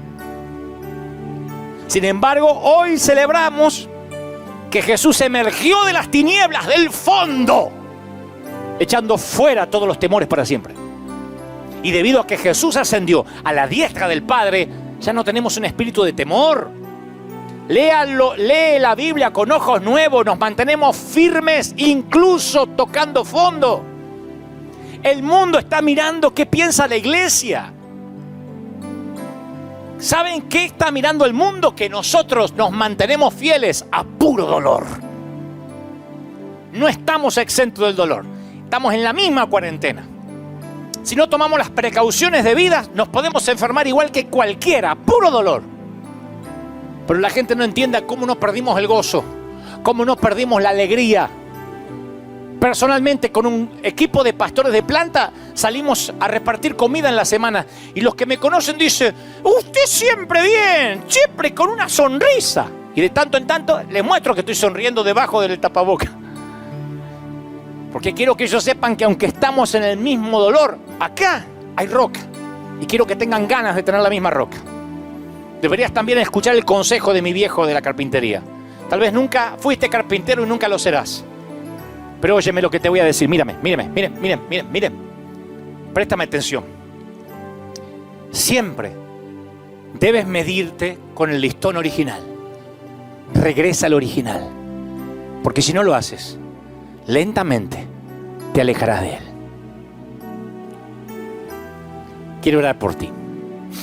Quiero orar por los amigos que están del otro lado de la pantalla, mirando por cualquier dispositivo móvil. ¿Te gustaría pararte sobre la roca? No te ofrezco solución instantánea para la pandemia, ni puedo reprender al espíritu del coronavirus, ni puedo decretar nada, porque todo eso va a quedar como charlatanería barata. Estudié, fui al listón original y resulta que esto ya estaba escrito. Que teníamos cuerpos mortales, que pasaríamos aflicciones, pandemias, enfermedades. Y que esto se va a poner peor. Siento ser el mensajero de malas noticias, pero esto no irá a mejorar. Lo buena, o la buena noticia en todo esto, es que todo depende en dónde estás parado. Porque aún los aguijones se aceptan como un regalo si estás sobre la roca. Ese es el listón original, ese es el primer corte de la Biblia. Y es maravilloso. No está siendo castigado, está siendo podado. Y la poda es para dar lugar a la nueva cosecha que viene. Yo nunca me hubiese imaginado cómo Dios iba a llenar 2, 3 servicios más aquí. Le hubiese aportado un montón de ideas menos esta. Nunca se me hubiese ocurrido parar el mundo para luego traer la cosecha más grande de la historia. Yo no hubiese pensado en eso jamás. Supera mis gigas mentales, mi corteza cerebral. Por eso los caminos de Dios son tan altos y distintos a los nuestros. ¿Te gustaría caminar esta aventura de fe? ¿Te gustaría tener lo mismo que yo, estar parado en la misma roca? Repite conmigo. Di, Señor Jesús, te acepto como mi suficiente Salvador. Entra en mi vida. Párame sobre esta roca. Perdona mis pecados. Inscribe mi nombre en el libro de la vida. Gracias, Señor, por hablarme, por amarme y porque estoy entendiendo el dolor. Y aunque viva, di conmigo, y aunque viva a puro dolor, estaré agradecido porque sé que tú tienes respuestas y aún estás al control. Amén. Oro por todos ahora. Padre, gracias por la familia, por los papis, por las abuelas, por los hijos. Gracias por todos los que miran del otro lado los 5 continentes, el norte, sur, este y el oeste, las 4 esquinas del mundo. Reciban ahora un viento de otra parte, una unción poderosa, lo mismo que estoy sintiendo aquí. Yo he sentido lo mismo que si esto estuviera repleto de gente, se los aseguro. Y he sentido esta gloria y esta unción todo el tiempo mientras transmití esto que considero Dios ha puesto en mi corazón. Llegue ahora a los hogares. Imparte una bendición única, fuerte, sobre niños, jóvenes, ancianos y adultos. Padre, que la mayor unción, la mayor gloria que tengas para un ser humano aquí en la tierra sea derramado sobre todos. Oro por River, oro por la iglesia local, oro por nuestra amada congregación. Sopla, Dios, sobre ellos. Bendícelos, cúbrelos. Yo declaro a River, nuestra congregación, como un arca en medio del diluvio. Y la palabra dice que ningún animal, ningún familiar, nadie que subió con Noé al arca bajó enfermo. Así que cubre a mis oficiales. Protege hasta el último de los seres vivos que están en este arca. Porque siempre después del diluvio hay un nuevo pacto. Así que protección divina asignada sobre todos los de River y todo el mundo, todos los que miran desde otras partes del planeta, del mundo. Yo declaro una unción poderosa, fresca, genuina, única, cuando ya casi han pasado varios minutos desde haber comenzado y la gloria fue increciendo, momento a momento, minuto a minuto. Yo creo que eso crece ahora, Dios. Doble unción del Espíritu, fresca unción del Espíritu, impartiendo, dando ánimo. ¡Aleluya! Amén y amén. Batallón del ejército de Dios, escogidos del Padre ungido de Jehová. Por si no te endulzaron los oídos esta mañana, te los acabo de endulzar. Ha sido un placer. Gracias por haber estado ahí, gracias por haberme hecho compañía otra vez. Y que esta palabra quede grabada en nuestros corazones. Hagan viral este mensaje. Y si pueden, a todos los que no conocen a Cristo y a lo mejor no tienen la paciencia para oír un mensaje de hora y tanto, recomienden el espacio que está en vorterix.com, que es un espacio de streaming, es un canal secular completamente, pero todos los días a las 10 de la noche, y para no dar diferencias horarias, lo pueden ver colgado en nuestras páginas, que siempre está la reflexión ahí. Hágalo en viral para que todo el mundo pueda ver esos mensajes, que siempre al cabo son principios bíblicos. Nada más que no los llenamos de versículos y de lenguaje cristianés. Porque siempre hay algunos que dicen, pero ¿dónde está Jesús? Y no abrió la palabra. Pero a mí me encanta que los que no conocen a Dios se llenen de principios bíblicos. Y lo demás es orgánico. Hacemos un buen equipo con el Espíritu Santo. Nunca subestimé lo que Él hace en el corazón de la gente. Así que yo solamente les hablo al intelecto y Él se ocupa de llegar donde yo no puedo ir. Dios te bendiga. Gracias. Esto es todo, señores. Nos vemos aquí el próximo domingo, si esto no cambia. Capaz, Dios mediante, con gente, como digo siempre. Y si no, aquí, en el horario habitual de las 11 de la mañana de la costa oeste de los Estados Unidos. Dios te bendiga, Dios te guarde, haga resplandecer su rostro sobre ti. Y nos vemos aquí pronto, rejuvenecidos, con nueva fuerza, podados y haciendo lugar para la gran cosecha que se viene. Chao, gente. Chao, gente maravillosa. Los quiero. Hasta la próxima. Prediqué en el servicio anterior este mensaje que Dios me dio el día jueves. Es la historia que retrata de un modo asombroso la manera en que el Señor nos ama, nos amó y nos seguirá amando. Está semi-escondida en uno de los libros llamados Los Profetas Menores, Nahum, Amós, Oseas, Jonás. Oseas es uno de ellos. Es un joven profeta que la Biblia narra que es soltero, esperando la mujer de su vida, la mujer de sus sueños. La tradición en aquel entonces en Medio Oriente era que un profeta debía desposar a una mujer virgen, pura. Por eso siempre se aseguraban que esas mujeres fueran hijas de otros profetas. No eran matrimonios arreglados, pero ni siquiera se le ocurría ver a mujeres que no pulularan en el templo. Tenían que ver con la vida del templo, tenían que ver con la vida de los profetas. Por eso elegían, por lo general, a las hijas de otros profetas. Pero Dios le sale al encuentro a Oseas y no lo manda a buscar una novia, una esposa en el templo, sino que dice que en lugar de buscarla de entre las vírgenes, como era la tradición, la busque en la calle. Literalmente le dice que quiere que busque una mujer de la calle, una dama de la calle.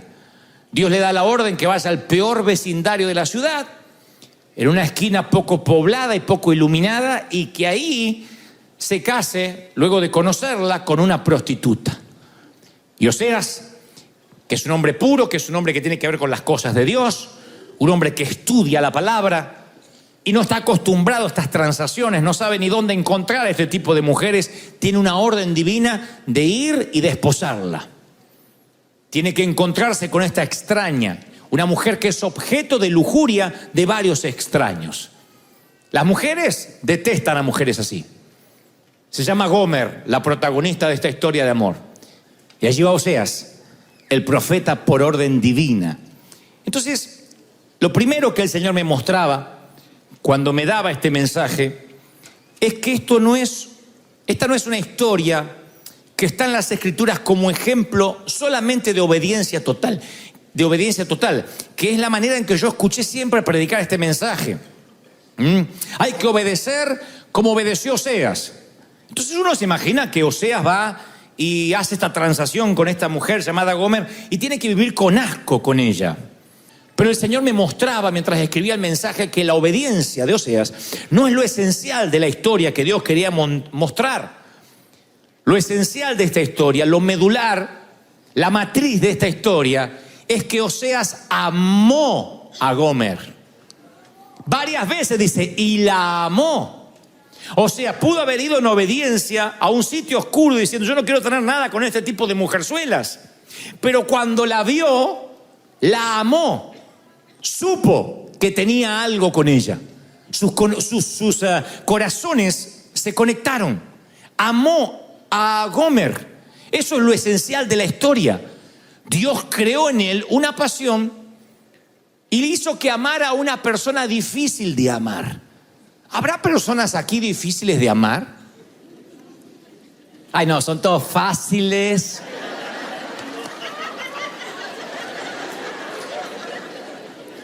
Porque cuando yo pregunto, ¿conoces a una persona difícil de amar? Siempre pensamos en otro. Sí, yo conozco uno. Pero mirándote al espejo, ¿no serás difícil de amar?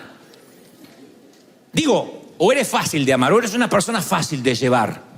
Hay gente que es difícil, hay gente que es mal llevada, que cuando dice no le voy a llevar la contra en esto, te hace la contra en otra cosa. Y hay mujeres que están casadas con tipos que hay que hacerles un monumento, más que a Simón Bolívar, levantarle y prenderle vela todos los días por haberle aguantado 30 años a ese. Y encima dice, yo lo amo al gordo, ay Dios mío. Mártires caminando. Entonces hay gente difícil de amar. ¿Y qué es lo que Dios hace? Dios ama a la gente difícil de amar. ¿Cómo lo sé? Porque tú estás aquí. Porque yo estoy aquí. Si Dios me ama a mí, es porque Dios ama gente difícil de amar. Aunque no lo creas, Dios ama gente compleja, complicada, gente rota, gente controversial, gente hasta neurótica. Dios la ama. Y esta mujer era una dama con la cual los adultos jugaban, usaban y luego dejaban atrás. Y Oseas se acerca a Gomer para desenredar ese pasado.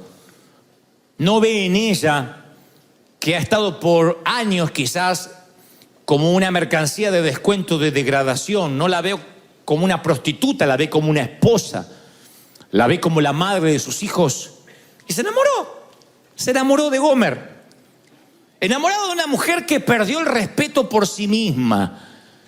Todos en alguna ocasión hacemos algo que hace que perdamos el respeto por nosotros mismos. Esto es muy grave. Cuando hay un error, cuando hay algo en el pasado que no debiste haber hecho, sin embargo lo hiciste adrede o inconsciente, sientes que cargas con algo más que un pasado de deterioro. Cargas con un esqueleto en el armario. Metafóricamente habla de esconder de la vista pública algo que nos avergonzaría que sepan nuestros hijos, nuestros cónyuges, nuestro pastor. Dios, pensamos que podemos ocultar esqueletos ante los ojos de Dios.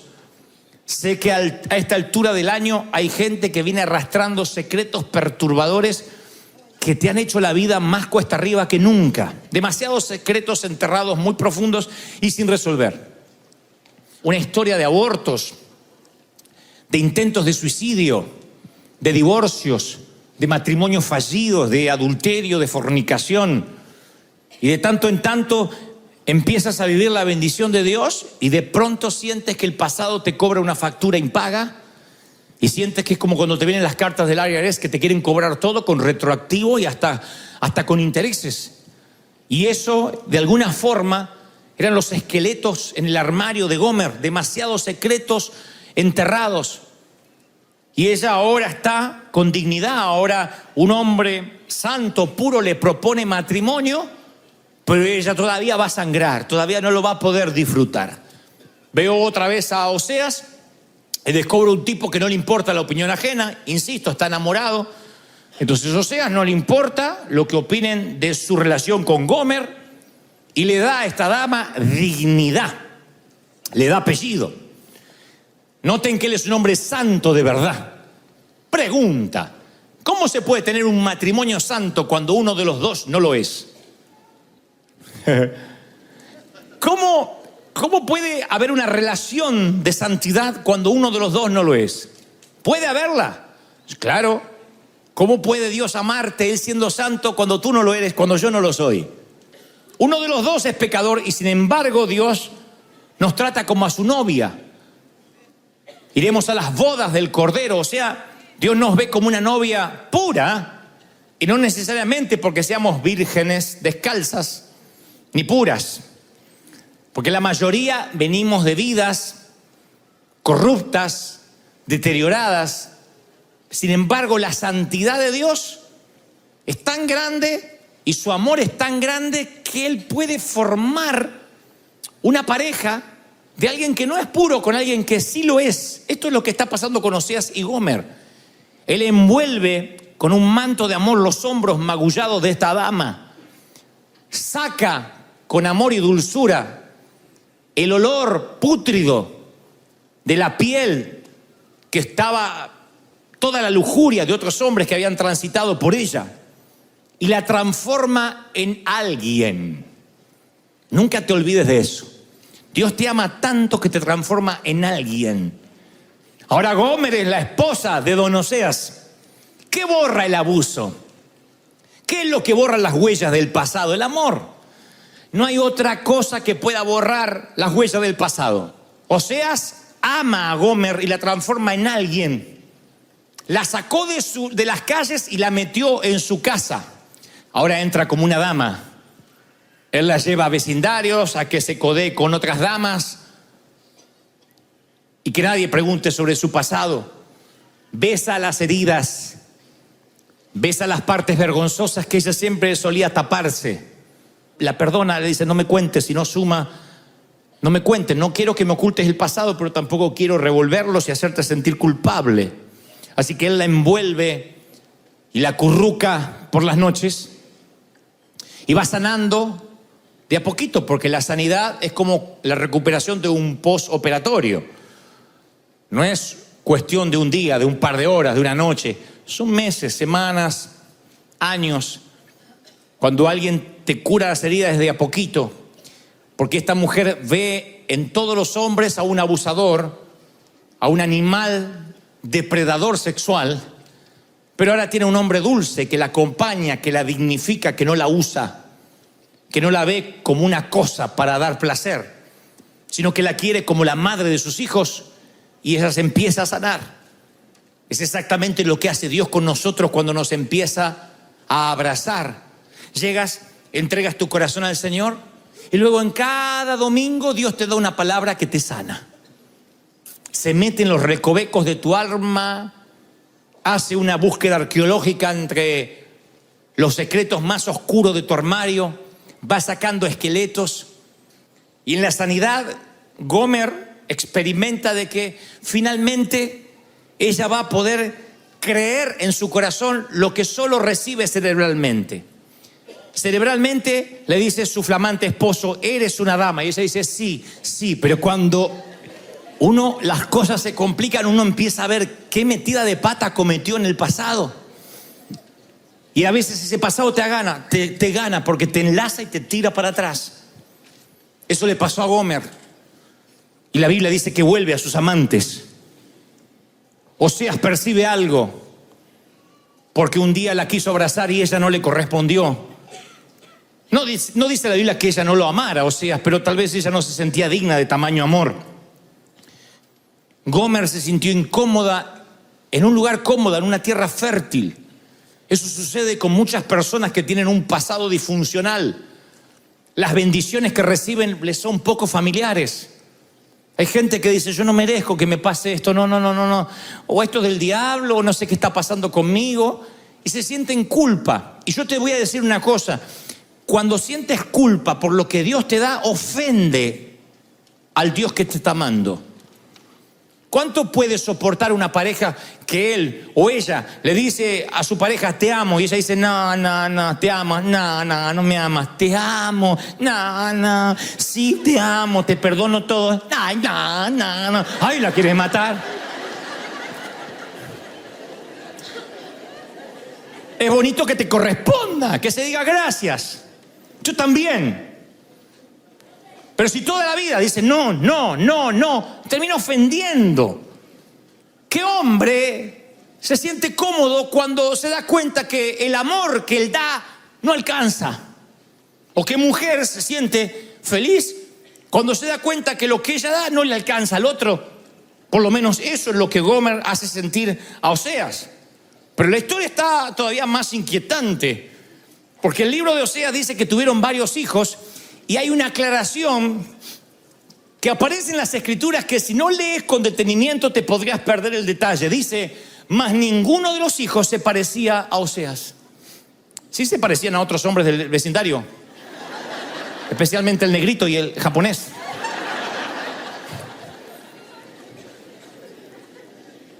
Oseas la siguió amando. La Biblia no da luz, no da registro de que él, al descubrir que no eran parecidos a él, pidió lo que en ese entonces no existía: un examen de paternidad. Yo no creo que Oseas sea un hombre pusilánime, poco inteligente, que no se diera cuenta, pero la seguía amando. O sea que ella, estando bajo la dignidad de él, ella todavía le sería infiel, como nosotros. ¿Quién puede decir desde que recibí a Cristo en el corazón: nunca fui infiel a mi Dios? Es más, hasta desperdició sangre conmigo Jesús, porque yo ya era santo de antes. ¿Quién puede decir que no fui infiel? Digo, porque yo veo la cara de algunos diciendo: ay, pero qué loca esta mujer. ¿Quién no fue infiel?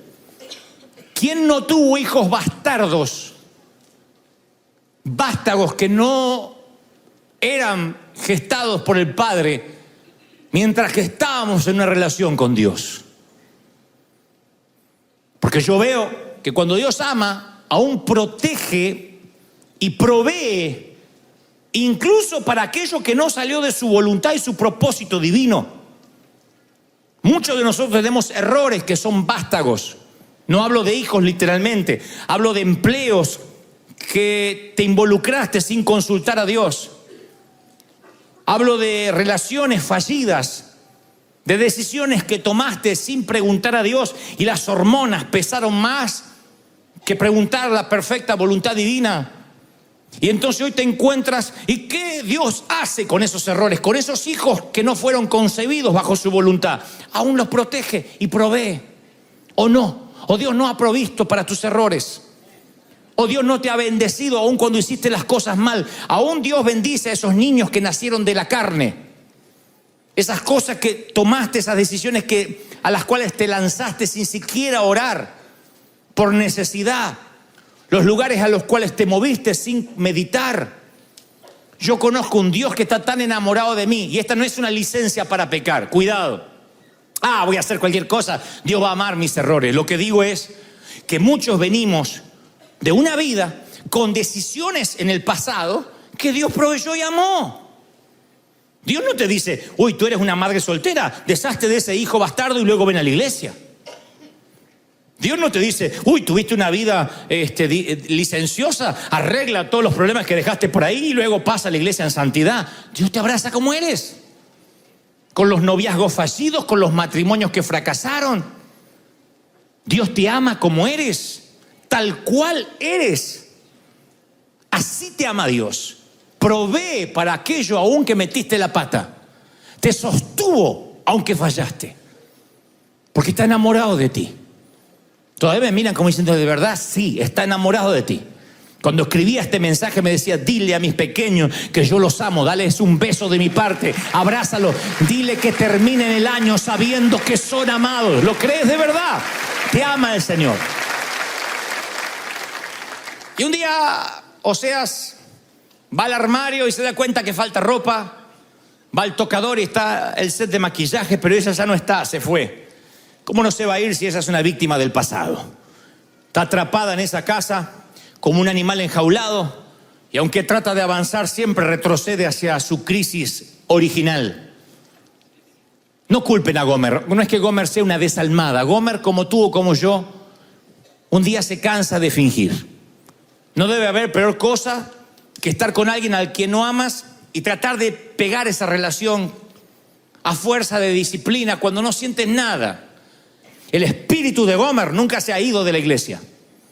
Tenemos un espíritu de adulterio espiritual cuando no amamos, cuando no nos sentimos amados. Y no hay peor cosa que fingir lo que uno no siente. Matrimonios que fingen lo que no sienten, pero siguen por el que dirán.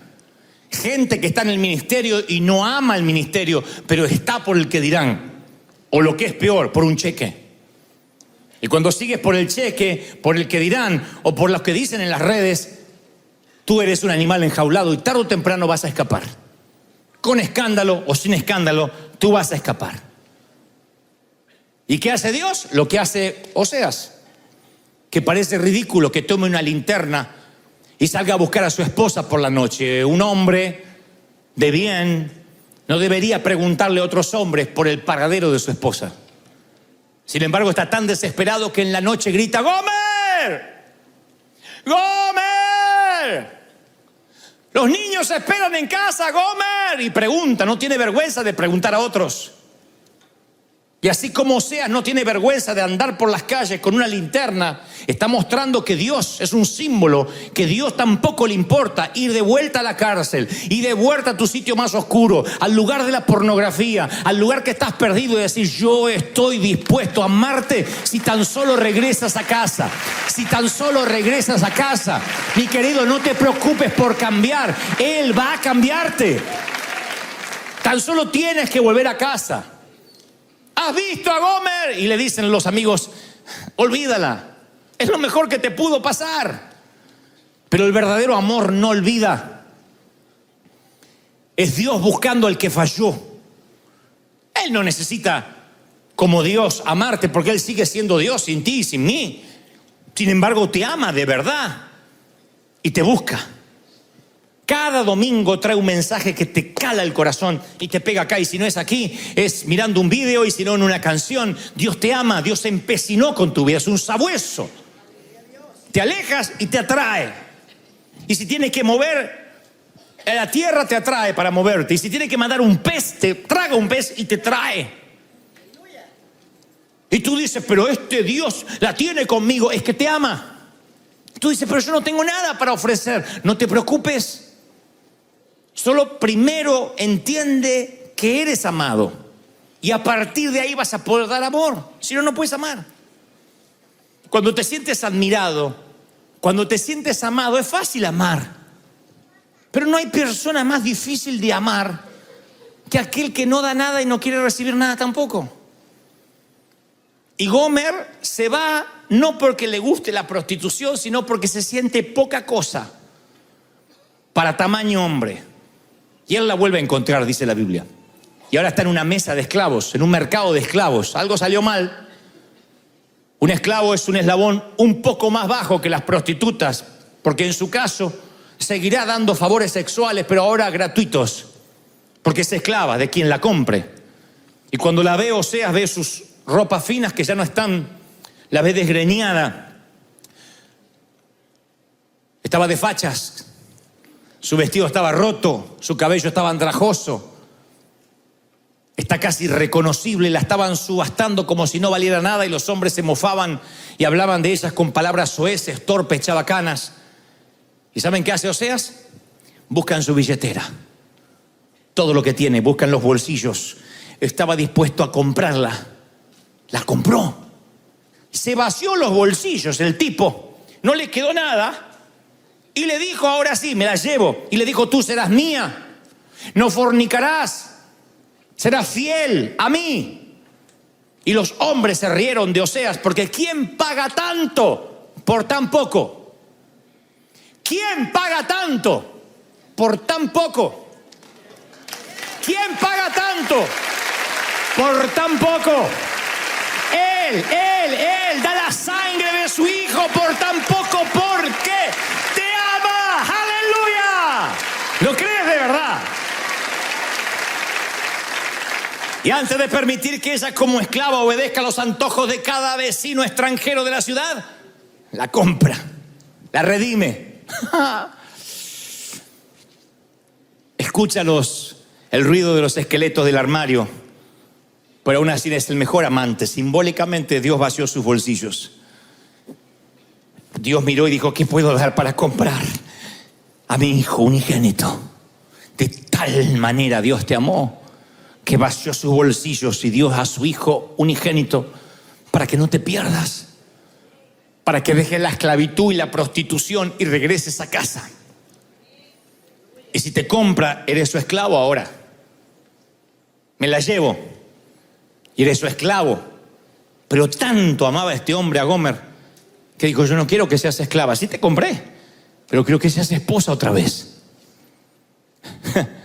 Ella dice: ¿bromeas? Solo pídeme que haga lo que tú quieras y lo haré. ¿Me compraste? No, te compré para que seas mi esposa.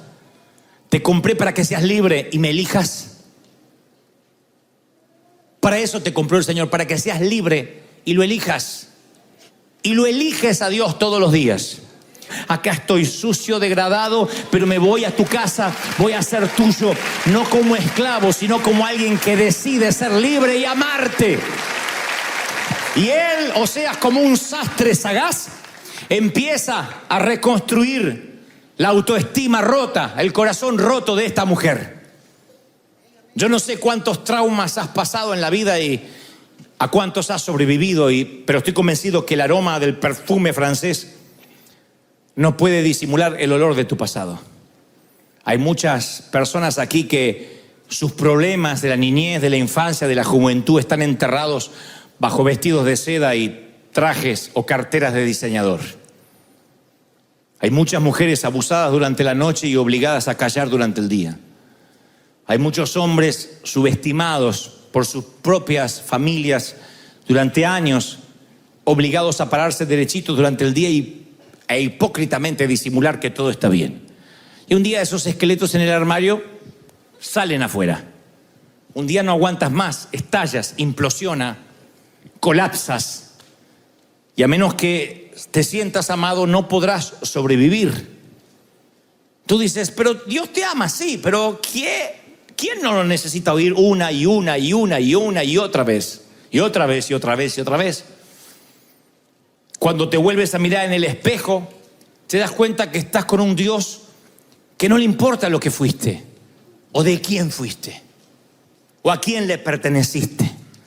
Por eso yo hoy, mi querido, yo te reto, mi querida, a subirte, como dije hoy en el primer servicio, a una nueva nave insignia, un nuevo barco, un nuevo destino, y que puedas establecerte en esta nueva temporada de la vida.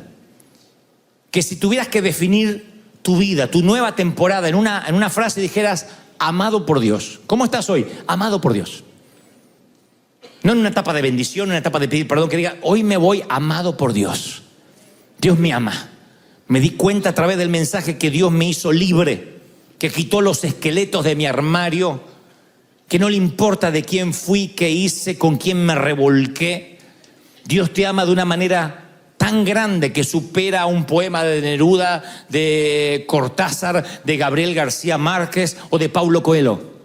Si alguien tiene dudas de este amor, vaya a Cantar de los Cantares, uno de los libros más eróticos por excelencia, y vean el amor que Dios tiene demostrado en esas parejas, demostrado en lo que Salomón escribe, demostrado en lo que es el amor elevado a la máxima potencia, cuerpo, alma, mente y espíritu, un amor cuatridimensional.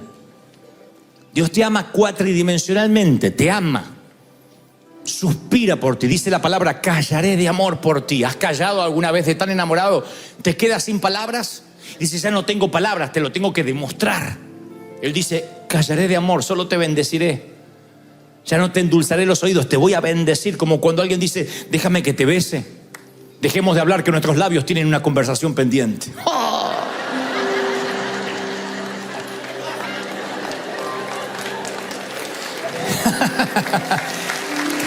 Callaré de amor por ti. Y el rey dice: yo quiero amarte. Te ama por lo que eres, por el precio que pagó. Porque no solo te buscó cuando estabas perdido en una esquina, sino que soportó tus infidelidades, mantuvo los hijos ilícitos, y cuando te volviste a ir, fue y te compró otra vez con precio de sangre. Si eso no es una prueba de amor, ¿el amor dónde está? Vamos, ponte de pie. ¡Aleluya! La mejor historia de amor, la mejor ha sido escrito en tinta de sangre.